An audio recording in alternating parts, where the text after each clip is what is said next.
bonsoir à tous, bonsoir Monsieur Crépon. Donc nous avons l'honneur et le plaisir de vous recevoir ce soir pour aborder le thème de la montée du Front National. Donc je vais procéder à une courte biographie afin qu'on vous connaisse mieux. Donc vous êtes docteur en sociologie, chercheur associé au laboratoire Sophia Paul et chargé de cours à l'université Paris-Ouest Nanterre. Vous étudiez le Front National depuis le milieu des années 90 et vous êtes l'auteur de plusieurs travaux de référence sur l'extrême droite. Votre dernier ouvrage est d'ailleurs Enquête au cœur du nouveau Front National, donc publié aux éditions Nouveau Monde en mars 2012. Et il faut noter également que vos recherches portent aussi sur les minorités religieuses en France et en Europe. Donc avant de passer aux questions, je vais laisser à Lucie le soin d'introduire le thème de cette conférence. Donc, comme Léa l'a dit, nous vous recevons ce soir en tant que spécialiste de l'extrême droite pour nous éclairer sur la montée en puissance visible du Front National au cours de ces 10 dernières années. En effet, en avril 2002, date devenue célèbre, Jean-Marie Le Pen réalisait un score historique au premier tour des élections présidentielles avec 16,86% des suffrages, soit 4,8 millions de voix, et se qualifiait ainsi pour le second tour. 10 ans plus tard, c'est sa fille, qui entre-temps est devenue présidente du Front National, qui réalise à nouveau un record, avec 18% des suffrages au premier tour des présidentielles, soit 6,3 millions de voix. Elle n'accède pas au second tour, mais réalise de meilleurs scores que son père. Quelques mois plus tard, le FN a fait son retour à l'Assemblée nationale, après 14 ans d'absence, grâce notamment à Marion Maréchal Le Pen et à Gilbert Collard. Pourtant, ils sont 3 députés d'extrême droite assiégés, puisque l'ex-frontiste et ex-MPF Jacques Bompard retrouva lui aussi son siège. Et paradoxalement, Marine Le Pen n'a pas été élue, malgré sa contestation des résultats devant le Conseil constitutionnel qui a été rejeté. Si on regarde du côté des sondages, désormais, le Front National a annoncé sur son site internet le 6 novembre que Marine Le Pen avait une cote de popularité de 28%, donc selon un sondage de TNS Sofres, tandis que fin août 2012, 17% des Français avaient plutôt une bonne opinion du Front National, toujours selon un sondage de TNS Sofres pour le Figaro Magazine. Donc nous allons ainsi passer à la première question. La crise que connaît actuellement l'UMP peut-elle durablement profiter au FN? Et on a peu entendu Marine Le Pen s'exprimer à propos des événements récents de l'UMP. Est-ce une stratégie de sa part?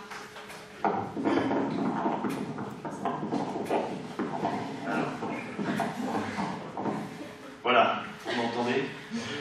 Alors, écoutez, bonsoir. Merci pour cet accueil. Merci à l'association Cactus et à Sciences Po Toulouse de nous accueillir. Alors, est-ce que cette première question, oui, il se trouve que j'en ai discuté dernièrement avec certains responsables du Front National. En fait, comme toujours, lorsque les événements sont porteurs pour le Front National, bien souvent, je ne sais pas si vous l'avez remarqué, mais le Front National se fait très discret. C'était le cas par exemple en 2002, lorsqu'il y avait toute une thématique de campagne présidentielle qui portait sur l'insécurité et qui avait été extrêmement virulente. Tout le monde s'était étonné que le Front National finalement était assez discret, n'entrait pas véritablement dans la danse, ne faisait pas véritablement de surenchère. Ça a été la même chose par exemple au moment de ce qu'on a appelé à la fin des années 80 et au début des années 90 des affaires de foulard. Il y avait des jeunes filles qui venaient voiler dans les collèges ou dans les lycées.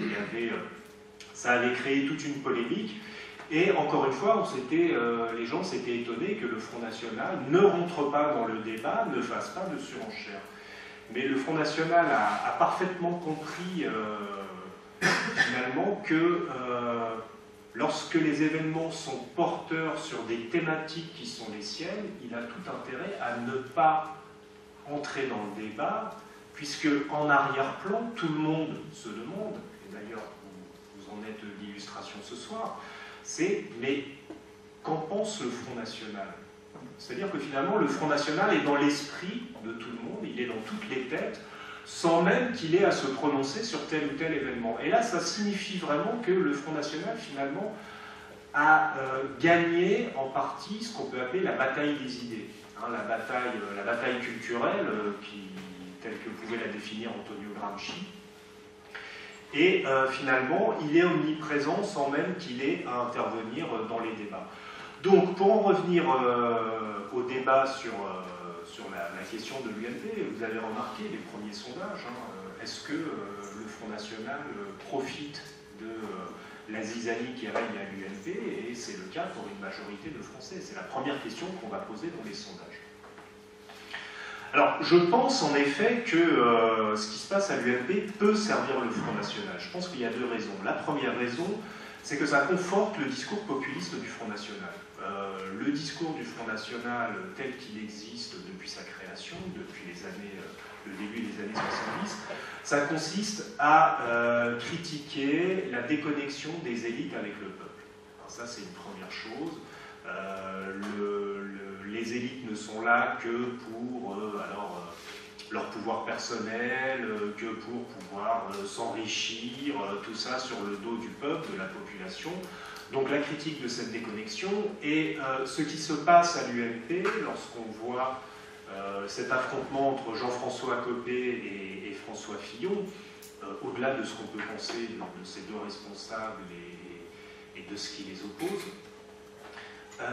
finalement ça ne grandit pas véritablement la politique, ça ne grandit pas la fonction politique, et ça peut laisser penser dans l'esprit des électeurs, des citoyens, que effectivement les gens sont là avant tout pour leur pouvoir personnel.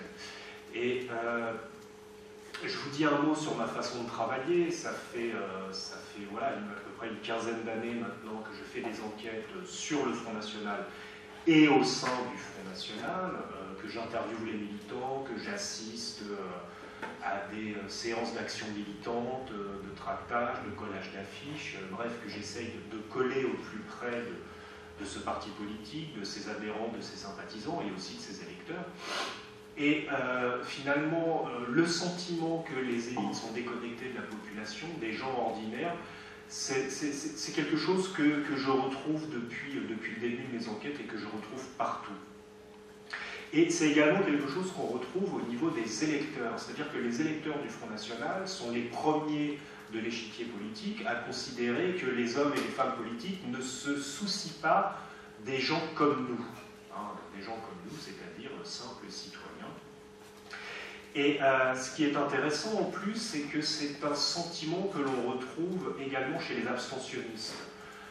Sociologiquement, il faut savoir que les abstentionnistes ont un profil qui est très proche de celui des électeurs du Front National. C'est-à-dire globalement des gens qui sont issus de milieux de catégories populaires, des gens qui sont peu diplômés et également enfin voilà, des gens qui sont, on va dire, un petit peu à la marge, ou qui se sentent en tout cas à la marge. Et effectivement, ce sont un électorat également qui est peu politisé. Et le discours assez récurrent qu'on voit dans les enquêtes quantitatives ou qualitatives, c'est « mais à quoi ça sert d'aller voter ?» Finalement, c'est pas la peine d'aller voter, à quoi ça sert Et c'est un discours que je retrouve également chez les électeurs du Front National. Sauf qu'ils sont davantage dans une attitude de défiance, de protestation. Alors, est-ce que c'est un vote protestataire? On pourra peut-être en revenir dans la discussion plus tard. Mais donc je crois qu'effectivement, la stratégie du Front National et de Marine Le Pen, telle qu'elle me l'a exposée, ça consistait à faire, elle l'a dit dans les médias, à faire imploser le Front National et à faire imploser l'UMP. N'a pas de stratégie cachée contre son propre camp, mais c'était à faire imploser l'UMP de façon à faire du Front National le premier opposant au gouvernement socialiste de François Hollande. Et effectivement, ce qui se passe à l'UMP, on peut pronostiquer que, par exemple, pour les élections municipales à venir,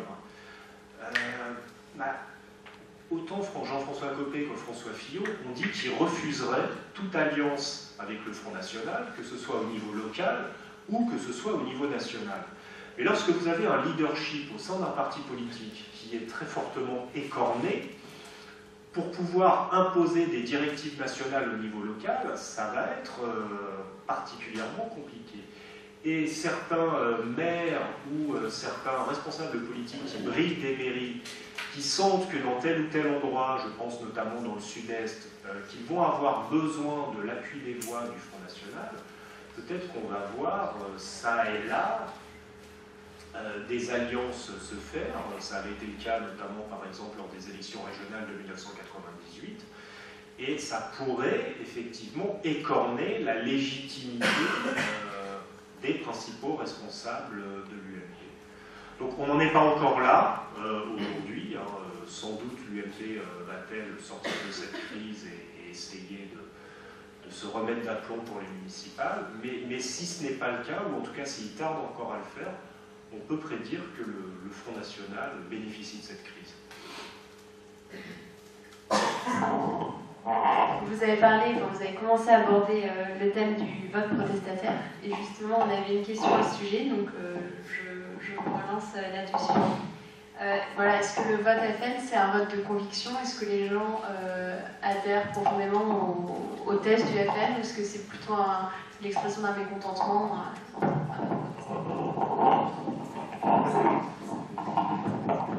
Alors, la question du vote protestataire, c'est une question récurrente concernant le Front National. Et finalement, depuis que le Front National a émergé sur la scène politique, c'est-à-dire en 1983 et plus précisément en 1984 aux élections européennes, on se pose tout le temps la question de savoir est-ce que c'est un vote d'adhésion, est-ce que c'est un vote protestataire. Bon, je vous renvoie aux travaux de Nona Meyer qui traitent de cette question, ou de Alexandre Désé, sur cette récurrence, est-ce que le Front National est un vote protestataire ou pas. On peut s'appuyer sur différents éléments qui peuvent être contradictoires. Alors, dans les années 1990, par exemple, les enquêtes du Cevipof, qui étaient menées par Pascal Perrineau, Nona Meyer, avaient montré qu'il y avait environ entre 40 et 60% des électeurs du Front National qui ne voulaient pas que Jean-Marie Le Pen devienne président de la République. Alors évidemment, là, on est en pleine contradiction. Et ils avançaient deux arguments. Le premier argument, c'était que, d'une part, Jean-Marie Le Pen n'avait pas l'étoffe d'un homme d'État, il n'avait pas les compétences pour exercer la fonction suprême, et que, d'autre part, il représentait un danger pour la démocratie. Donc, en votant pour le Front National, ils envoyaient un message, qui était un message de défiance vis-à-vis de ce qu'on appelle les politiques de gouvernement. Et donc finalement, on en concluait que ce n'était pas un vote d'adhésion, mais davantage un vote de protestation. Alors on peut objecter que de 40 à 60% selon les élections, ça veut dire que selon les élections, il y en a 40 à 60 pour qui c'est un vote d'adhésion, malgré tout, et qui sont prêts à voir le Front National, en tout cas à l'époque Jean-Marie Le Pen, exercer la fonction suprême. Ça, c'est un paradoxe que l'entourage de Marine Le Pen a parfaitement compris, a parfaitement saisi.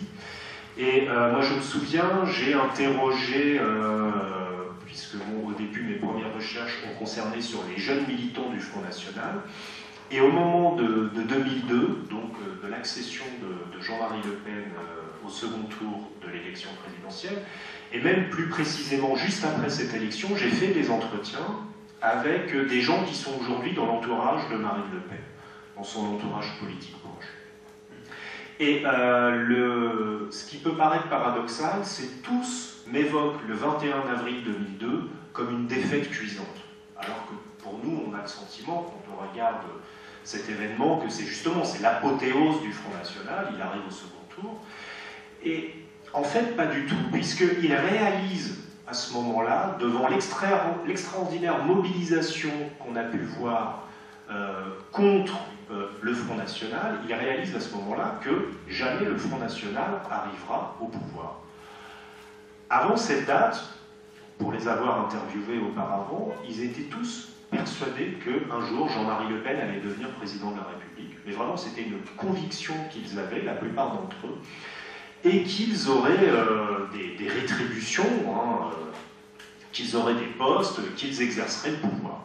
Et là, 2002, ils prennent ça véritablement comme une claque, et ils se rendent compte que leur parti n'est absolument pas en mesure d'exercer le pouvoir. D'autant plus que Jean-Marie Le Pen, à cette époque, a paru un petit peu vacillant devant le fait de se retrouver au second tour. C'est quelque chose qu'il n'avait absolument pas prévu, et ça l'a un peu sensiblement déstabilisé. Et donc sa fille a décidé, donc dès après 2002, elle met en place une équipe qui s'appelle Génération Le Pen, ou plutôt elle réactive une équipe qui avait été mobilisée pour s'opposer à Maigret dans le combat Le Pen-Maigret dans les années 90. Elle réactive cette équipe avec deux objectifs, donc on voit quand même que ses ambitions remontent à loin, hein, ce n'est pas uniquement 2 ans avant de prendre la présidence du Front National, en 2011, et elle mobilise des proches pour mener un travail de réflexion, de remise en question au sein du Front National, pour justement prendre en compte de cet échec de 2002 et mettre en place une stratégie qui soit gagnante. C'est-à-dire une stratégie qui permette véritablement d'arriver au pouvoir, puisque encore une fois, certains proches de son équipe m'ont dit complètement dépités qu'ils avaient réalisé que Jean-Marie Le Pen ne voulait pas le pouvoir. Or, il semblerait que sa fille, elle, voudrait accéder au pouvoir. Donc, il y a deux, on va dire, la stratégie tient en 2 points, c'est-à-dire, on connaît tous, hein, pour peu qu'on s'intéresse à l'actualité politique, c'est-à-dire dédiabolisation et crédibilité. Hein, c'est un peu sur, je vous ai dit tout à l'heure, les 2 raisons pour lesquelles la majorité des électeurs du Front National des années 90-2000 ne voulaient pas que Jean-Marie Le Pen devienne président de la République. Hein. C'était, d'une part, il représentait un danger pour la démocratie, donc pour sa fille, il faut s'attaquer à la dédiabolisation, et d'autre part, Le Pen n'a pas les compétences pour exercer la fonction suprême, donc c'est crédibilité. Et cette notion de crédibilité, c'est quelque chose de central pour le Front National, puisque c'est un parti qui n'a pas de culture de gouvernement. Et ça, les frontistes sentent bien que c'est quelque chose qui les pénalise, au niveau notamment de leur légitimité. Et c'est pour ça, par exemple, que quelqu'un comme Florian Philippot, hein, qui est un énarque, a eu très très vite énormément d'importance au sein du Front National. C'est le principal conseiller de Marine Le Pen. Elle ne s'en sépare pas, il l'accompagne partout, il lui pond des notes pour tout. Parce que elle a beau avoir une conviction chevillée au corps, c'est quelqu'un qui n'est pas très assuré intellectuellement. Et le fait d'avoir... Non mais je dis ça sans mépris aucun, hein, elle le dit elle-même d'ailleurs, hein, elle reconnaît elle-même qu'elle n'a pas de culture politique et qu'elle a besoin de s'appuyer sur des conseillers. Donc je ne sais plus quelle était la question, c'était pour en revenir que je retourne sur mes pieds, c'était... Voilà, le vote protestataire, absolument. Donc Marine Le Pen veut faire du Front National, non pas un parti protestataire ayant une fonction tribunicienne, mais véritablement un parti en marche pour le pouvoir. À mon avis, ce n'est pas encore le cas. Ce n'est pas encore le cas pour avoir fait pas mal d'enquêtes qualitatives auprès de, alors cette fois pas d'adhérents ou de militants, mais de sympathisants du Front National, d'électeurs du Front National. Il y en a une grande partie d'entre eux qui considèrent que justement le Front National n'est pas en mesure d'exercer le pouvoir. Et y compris d'ailleurs des responsables. Hein. Moi, je pense à des gens comme Steve Briouat, comme Louis Alliot, qui m'ont dit explicitement, parce que je leur ai demandé, j'aurais posé une question assez simple en entretien, je leur ai demandé, mais si le Front National, c'était avant les présidentielles, si le Front National, si Marine Le Pen était élue présidente de la République, quel serait votre gouvernement? Qui serait ministre? Et là, on sent que les gens sont un peu embarrassés, ils ont un peu de mal à répondre, ce qui montre véritablement que, alors que on prend le PS, l'UMP, il y a des armées de technocrates, de gens compétents, ou en tout cas de conseillers compétents qui peuvent prétendre à exercer le pouvoir. Au Front National, ils sont assez embarrassés. Et plusieurs m'ont répondu « Ah, mais de toute façon, il y a des gens de l'UMP qui retourneraient leur veste et qui viendraient nous retrouver. » Vous voyez, ils comptaient en fait dans cette possibilité de victoire sur un ralliement de gens de l'UMP. Donc je pense qu'on est encore dans un vote protestataire, même si, alors, je pense que Marine Le Pen n'a pas réussi au niveau de la crédibilité, elle a réussi au niveau de la dédiabolisation. Ça, c'est absolument indéniable, toutes les enquêtes l'ont montré. Elle a réussi à s'affranchir des outrances de son père, de ce qu'on a appelé les provocations de son père, notamment essentiellement antisémites. Et là-dessus, elle a rassuré véritablement, pour une bonne part, l'électorat. Et je pense que son image, sa personne, ce qu'elle représente, y est pour beaucoup. Mais peut-être qu'on va y revenir par la suite. Justement, toujours sur la dédiabolisation, nous on a noté qu'en fait elle avait plutôt réussi dans les urnes, on le voit dans les résultats électoraux, mais est-ce que c'est pas défavorable à l'unité du parti en fait, puisqu'on voit qu'il y a encore certains tenants du parti qui conservent des positions quand même très extrêmes. Alors c'est une très bonne question, c'est une question que je lui ai posée, que j'ai posée à son entourage. En fait, les gains sont supérieurs aux pertes. Très largement, et ça c'est vraiment le calcul qui est fait à l'intérieur du Front National, les gains sont supérieurs aux pertes. Et il n'y a qu'à voir. Bon alors, effectivement, il y a des branches radicales qui ont quitté le Front National. Il y en a d'autres qui sont restés, et notamment il y a certains responsables qui sont des radicaux, véritablement, des théoriciens, des idéologues qui sont issus de la droite révolutionnaire, certains du néofascisme, et qui sont restés fidèles à Marine Le Pen, alors que tous les auraient plutôt prédisposés à soutenir Bruno Gollnisch dans la lutte interne pour la présidence du Front National, tout simplement parce qu'ils ont fait le calcul qu'avec Marine Le Pen, eh ben, ils auraient tout simplement plus de rétribution, plus de chances d'avoir des postes, des gains, des mandats éventuellement. Et vous avez des tas de gens dont l'aspect néofasciste est à peine voilé, mais je pense des gens dans l'Est, à Thierry Maillard, à des gens comme Christian Boucher, plutôt dans la région de Nantes, qui était candidat aux élections législatives face à Jean-Marc Ayrault, aux dernières législatives. Voilà, vous avez des gens comme ça, alors, qui sont issus. Maintenant, ils vont vous dire c'est terminé, tout ça, mais c'est vrai que je suis issu des mouvements nationalistes révolutionnaires. Mais à partir du moment où ils ont fait allégeance à Marine Le Pen, on ne leur a plus posé de questions. Donc, je pense que les dissensions se sont fait jour quelques mois après sa prise de fonction. Il y a eu l'affaire Alexandre Gabriac, bon, vous avez des gens qui sont partis en claquant la porte, vous avez par exemple Hollindre, qui était un vieux compagnon de route de Le Pen, ancien de l'Algérie française, de l'OAS, etc., bon, qui lui a claqué la porte dès lors que sa fille a pris la présidence. Mais si on voit par ailleurs tous les gains qui ont été faits en termes de militants, en termes d'adhérents et également en termes d'électeurs, parce que l'électorat également a changé en partie, et ça peut-être qu'on y reviendra tout à l'heure, je pense que le calcul est très simple, beaucoup plus de gains que de pertes. Donc pas de souci à ce niveau-là.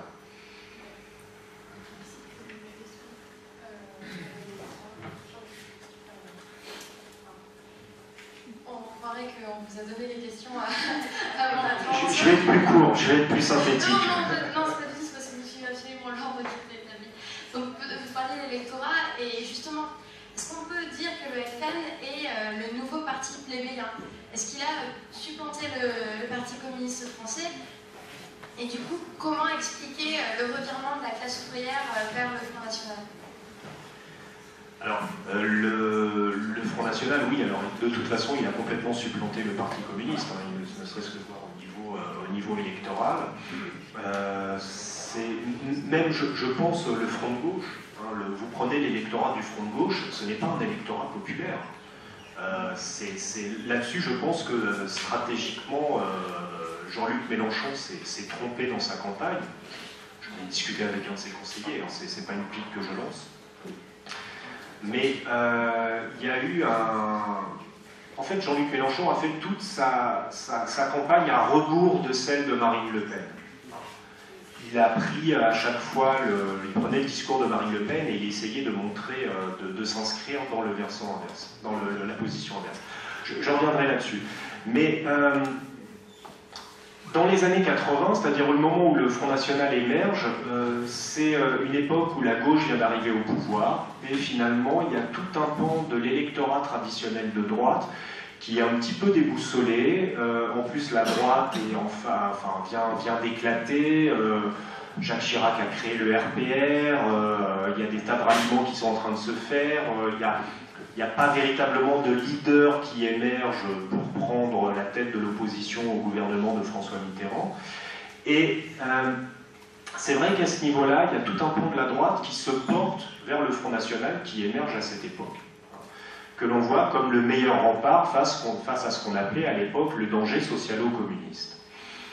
Et donc l'électorat du Front National, c'est un électorat de droite traditionnelle qui est composé essentiellement de la bourgeoisie conservatrice, profession libérale, qui se reconnaît dans ses valeurs conservatrices, mais également ce qu'on appelle le monde de la boutique, commerçants, artisans. Ça reste vrai jusqu'à la fin des années 80, au début des années 90, mais dès le début des années 1990, l'électorat du Front National devient de plus en plus populaire.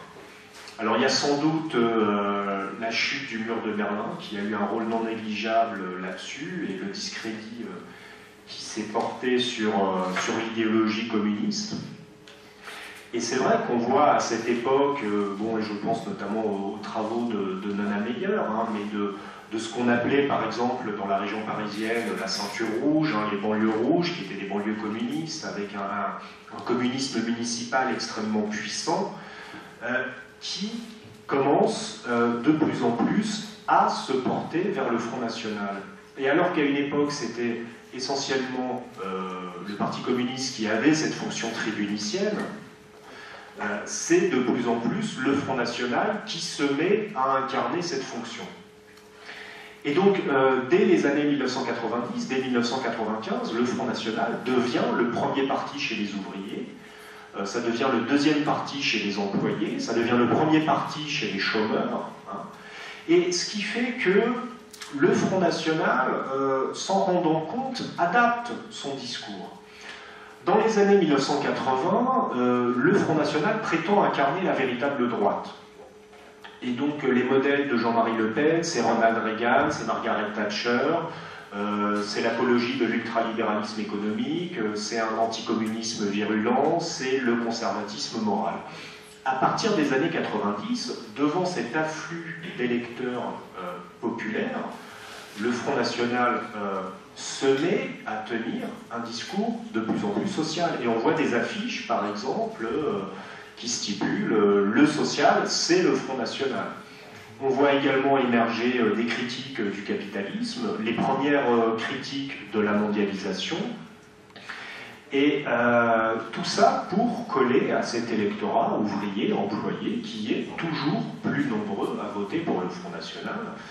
Et donc oui, le Parti communiste devient de plus en plus marginal, le Parti socialiste récupère en partie cet électorat, mais de plus en plus, de façon plus même de moins en moins, quoi. Il y arrive de moins en moins. Et ce qui fait que le Front National devient en quelque sorte le porte-parole de cet électorat populaire. Alors, j'ai vu, par exemple, j'ai beaucoup enquêté, pendant la préparation de mon dernier ouvrage, j'ai beaucoup enquêté à Hénin-Beaumont. C'est un lieu assez emblématique pour étudier cette problématique, et j'ai notamment interviewé beaucoup de militants, d'adhérents, qui étaient des gens qui avaient grandi dans des familles de gauche, des familles socialistes, des familles communistes, qui avaient été socialisés, qui eux-mêmes avaient été socialistes, avaient été communistes, avec beaucoup de convictions, et qui ont terminé au Front National. Alors, lorsqu'on essaye de saisir les causes de ce revirement, elles sont multiples, mais il y en a plusieurs. Alors, tout d'abord, il y a le bouleversement socio-économique et la crise absolument terrible qui a touché cette région, la fermeture des houillères, des bassins houillers, qui a laissé sur le carreau toute une génération de mineurs et également de métallurgistes. Et ce qui a complètement également perturbé les identités politiques, puisque du temps où cette région était dans son apogée économique, les luttes étaient tournées vers un ennemi clairement identifié, qui était finalement le patronat, celui à qui on réclamait des avantages sociaux, des augmentations de salaire, des logements sociaux, etc. Avec la fermeture des bassins houillers, la fermeture des usines, la fermeture des aciéries, eh ben, finalement, la structuration politique et la conscience politique qui se fixe sur des adversaires devient beaucoup moins évidente. À partir de ce moment-là, ce sont de plus en plus les municipalités qui prennent le relais de la gestion sociale. Autre part, vous aviez les logements sociaux, par exemple, qui étaient gérés par les houillères. Vous aviez l'aide sociale qui était gérée beaucoup par l'Église. Et avec ce bouleversement, finalement, eh bien, tous les regards, enfin toutes les demandes d'aide se tournent vers les municipalités. C'est-à-dire que ce sont les municipalités qui ont pris la gestion des logements sociaux, qui gèrent l'aide sociale, qui appuient des dossiers pour des demandes de minima sociaux. Et ces municipalités ont pris une importance fondamentale, je dirais presque même démesurée, et ça a favorisé progressivement un clientélisme qui est absolument gigantesque dans cette région, avec toutes les affaires que vous avez pu connaître, avec notamment l'ancien maire Gérard d'Allongeville, les abus de biens sociaux, les enrichissements personnels, évidemment le clientélisme, etc., etc. Et par ailleurs, parallèlement à cela, un parti socialiste, alors un parti communiste qui est en voie de désagrégation, et un parti socialiste qui effectue de plus en plus son recrutement à partir de deux fondements qui sont complètement éloignés de la population, c'est-à-dire le diplôme, d'une part. Ça, je vous renvoie à toutes les recherches de Savicki, Lefebvre sur le Parti socialiste. C'est le diplôme et la maîtrise oratoire. Bon, les deux, évidemment, vont de pair. Et ce qui fait que ça a marginalisé véritablement les gens qui étaient d'extraction populaire et qui, là, véritablement, ont expérimenté une sorte de marginalisation politique, ne se sont plus sentis représentés politiques, ce qui fait que le PS a perdu tous ses relais avec les gens issus de la classe populaire, enfin tous non, mais en tout cas a perdu beaucoup de ses relais avec les catégories populaires. Et j'ai aussi fait des enquêtes au sein du PS, et c'est édifiant de voir à quel point le PS ne sait plus parler aux catégories populaires, mais ne serait-ce que dans les réunions, lorsqu'il y a des débats internes, lorsque vous avez issu quelqu'un d'une catégorie populaire qui pose une question avec son expérience, son langage, etc., on sent un malaise où véritablement il n'y a plus cette capacité de compréhension réciproque. Donc voilà, il y a toute cette dimension qui fait que le Front National, avec son discours populiste, parle à cette partie, en tout cas à une partie de l'électorat populaire. Et d'autre part, il faut bien le reconnaître que le Front National, également, dans un contexte où droite et gauche sont de plus en plus confondues, les gens font de moins en moins la différence entre les politiques de la droite ou de la gauche au niveau local ou au niveau national. Le Front National, avec surtout en contexte de crise, avec sa solution simple, pour ne pas dire simpliste, qui est la préférence nationale, réserver les emplois, les logements sociaux, les minima sociaux aux Français. Alors on reviendra peut-être tout à l'heure sur cette notion qui est considérée comme français pour le Front National. Lorsque vous êtes complètement marginalisé, que vous êtes complètement sur le carreau, que vous ne croyez plus en la politique, finalement, cette solution, on a beau dire que oui, elle n'est pas injuste, oui, ça parle à cet électorat. Ça lui parle terriblement. Et là, à mon avis, c'est véritablement un des défis pour les partis de gouvernement, c'est d'être capable d'apporter des réponses à cette crise économique et sociale qui permettent de porter d'autres solutions que celle de l'identité nationale. Voilà. Donc, vous parliez justement de la préférence aux Français. Je me demandais, est-ce que c'est pas paradoxal qu'un président socialiste soit élu et qu'en même temps on assiste à une montée de l'extrême droite quand on sait que la gauche a des valeurs qui sont censées être tournées vers l'autre, quand on sait que le PS a pour projet de faire voter le droit de vote justement aux étrangers pour certains scrutins, et quand on sait que le FN base une partie de son discours sur la préférence aux Français, et lorsqu'on sait qu'il a un passé xénophobe. Alors, il y a plusieurs questions. La première question, la question du paradoxe.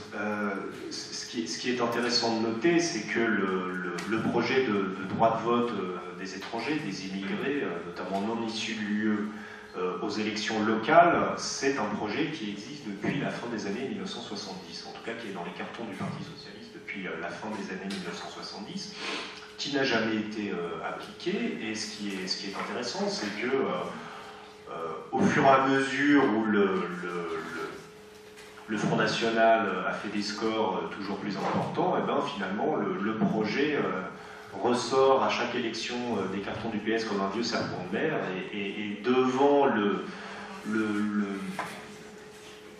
les dirigeants socialistes sentent bien que c'est politiquement risqué, et donc à nouveau le projet est enterré, d'autant que l'électorat qui est brigué par le Parti Socialiste, en tout cas par la gauche, c'est-à-dire ceux qui sont porteurs de ce projet, c'est un électorat qui, pour partie, vote pour le Front National, et même à qui il arrive de voter pour le Front National au premier tour et de voter pour un parti de gauche au second tour. Donc ça, les dirigeants PS en ont parfaitement conscience, et c'est pour ça qu'ils sont un peu embarrassés avec cette question. Alors ensuite, sur la question de la préférence nationale, alors qui a été rebaptisée priorité nationale il y a quelques mois, un peu avant la présidentielle, c'est un élément intéressant. C'est-à-dire qu'il faut se poser la question, qu'est-ce que c'est qu'un Français pour les gens du Front National ? Ça paraît banal, mais finalement, c'est une question qui est extrêmement intéressante. Alors, il y a eu un revirement avec quand même l'arrivée de Marine Le Pen à la tête du Front National, c'est-à-dire que Marine Le Pen a prétendu incarner la République. Elle met en avant la laïcité, elle met en avant les valeurs républicaines, elle met en avant, alors non pas l'intégration, mais l'assimilation des immigrés. Et moi, Marine Le Pen m'a dit, ou Louis Alliot m'a dit, ou d'autres responsables du Front National m'ont dit tout à fait explicitement, mais on peut tout à fait être africain, enfin d'origine africaine et français, on peut être musulman et français, et même un très bon français, ce n'est absolument pas contradictoire, peu importe, c'est ce qu'elle avait dit dans plusieurs de ses discours, que quelle que soit la couleur de votre peau, quelle que soit votre religion, votre orientation sexuelle, si vous épousez les valeurs de la France et les valeurs de la République, il n'y a absolument aucun problème à vous accueillir. Alors lorsqu'on entend ça, on se dit, finalement, le Front National a l'air républicain. Sauf que quand on gratte un tout petit peu, on se rend compte que c'est pas encore aussi évident. Et notamment, on s'en rend compte pour la priorité nationale. Qui conserverait-elle cette priorité nationale?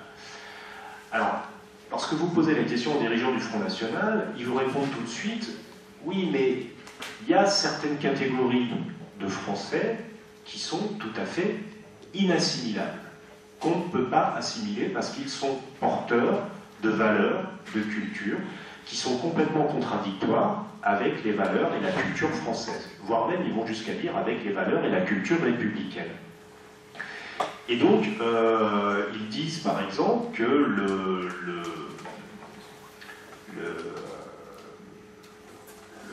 les musulmans, essentiellement, les fondements de l'islam sont complètement incompatibles avec les valeurs de laïcité, avec l'égalité homme-femme, avec même, y compris, et ça je l'ai entendu plusieurs fois au sein du Front National, les droits des homosexuels.